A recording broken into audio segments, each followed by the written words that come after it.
everybody, welcome to Fintos। जैसे कि हम जानते हैं, रशिया और यूक्रेन के बीच वॉर हो रही है।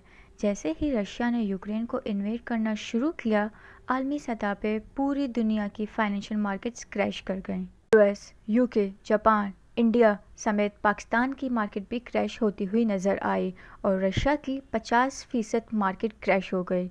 ऑयल अपने टाइम की हाईएस्ट पॉइंट पे पहुंच गया। 2014 के बाद पहली बार एक बैरल ऑयल की कीमत $100 से क्रॉस कर गई और इसी के साथ क्रिप्टो मार्केट भी क्रैश होती हुई नज़र आई। और जबकि दोस्तों दूसरी जगह पर गोल्ड अपने 15 माह की बुलंद सतह पे पहुंच गया, क्योंकि ये मानना है जब भी जंग के हालात होते हैं तो गोल्ड को एक सेफ हेवन की तरह समझा जाता है। इसमें अब लोग अपने पैसे इन्वेस्ट करते हैं कुछ टाइम के लिए, जिसकी वजह से गोल्ड की प्राइसेस इंक्रीज़ हो गई। पाकिस्तान में 1 तोला सोने की कीमत 1,26,000 से 1,30,000 हो गई। इस तरह सारी मार्केट्स में हमें वॉलेटिलिटी देखने को मिली। अब ये सारी चीज़ें आलमी मौशत पे क्या असर करेंगी आने वाले महीनों में, ये जानने के लिए हमें रशिया और यूक्रेन की ग्लोबल कंट्रीब्यूशंस देखनी होगी। तो आइए देखते हैं।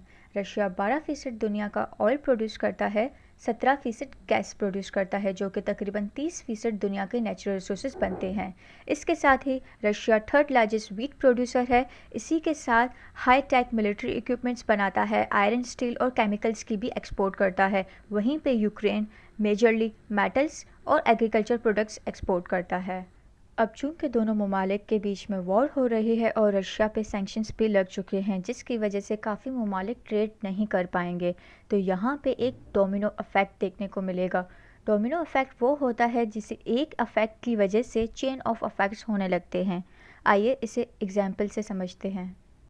जैसे ऑयल की बढ़ती हुई प्राइसेस हर उस चीज़ को महंगी कर देंगी जिसमें ऑयल इस्तेमाल होता है। ट्रांसपोर्टेशन की कॉस्ट बढ़ जाएगी, खाने पीने की अशिया महंगी होंगी, जिससे कंज्यूमर की डिमांड कम होती जाएगी और कंपनियों को भारी नुकसान उठाना पड़ेगा। चूँकि फ्यूल महंगा हो गया है तो फ़्लाइट्स की टिकट्स के भी प्राइसेस 25 से 35% बढ़ने के इम्कान हैं। ये एक ऑयल की एग्जाम्पल थी। यही सेम इफेक्ट गैस प्राइसेस के बढ़ने से और भी ज़्यादा सीवियर हो जाता है।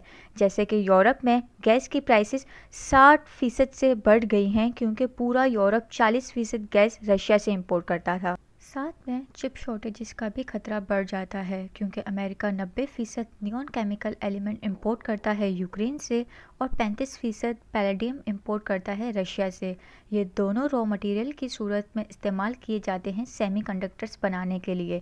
अगर चिप शॉर्टेज होती है तो सारी इलेक्ट्रॉनिक आइटम्स जैसे मोबाइल फ़ोन्स, लैपटॉप्स की प्राइसेस इंक्रीज़ हो जाएंगी, क्योंकि प्रोडक्शन स्लो हो जाएगी और गाड़ियों की प्राइसेस में भी इजाफा हो सकता है, क्योंकि ये चिप्स गाड़ियों में भी लगती हैं। तो हमें मल्टीपल बुरे डोमिनो इफेक्ट्स देखने को मिल सकते हैं, जो ग्लोबल इकोनॉमी के लिए एक डिज़ास्टर से कम नहीं होगा। दोस्तों आज की दुनिया एक दूसरे से काफ़ी हद तक लिंक्ड है, जिसकी वजह से अगर दुनिया में कहीं भी अनसर्टेनिटी आती है तो वो सिर्फ उस खित्ते तक महदूद नहीं रहती, वो आलमी सतह पे इम्पैक्ट करती है। और वही हुआ वीडियो की शुरुआत में आपको बताया। जैसे ही इन्वेजन की खबर मार्केट में आई, सारी फाइनेंशियल मार्केट्स पूरी तरह से क्रैश कर गईं। इसीलिए कहते हैं वॉर देती कुछ नहीं है लेकिन लेके बहुत कुछ जाती है। अगर आपको ये फाइनेंशियल टूल्स इन्फॉर्मेटिव लगा हो और आगे भी इस तरह के फिन टूल्स देखना पसंद करेंगे तो सब्सक्राइब करना ना भूलिएगा। कमेंट करके बताएं आपके ख्याल से आलमी मईशत की क्या सूरत हाल होगी आने वाले महीनों में। तब तक के लिए अपना और माहौल का ख्याल रखिएगा। मिलते हैं अगले फिन टूल्स में।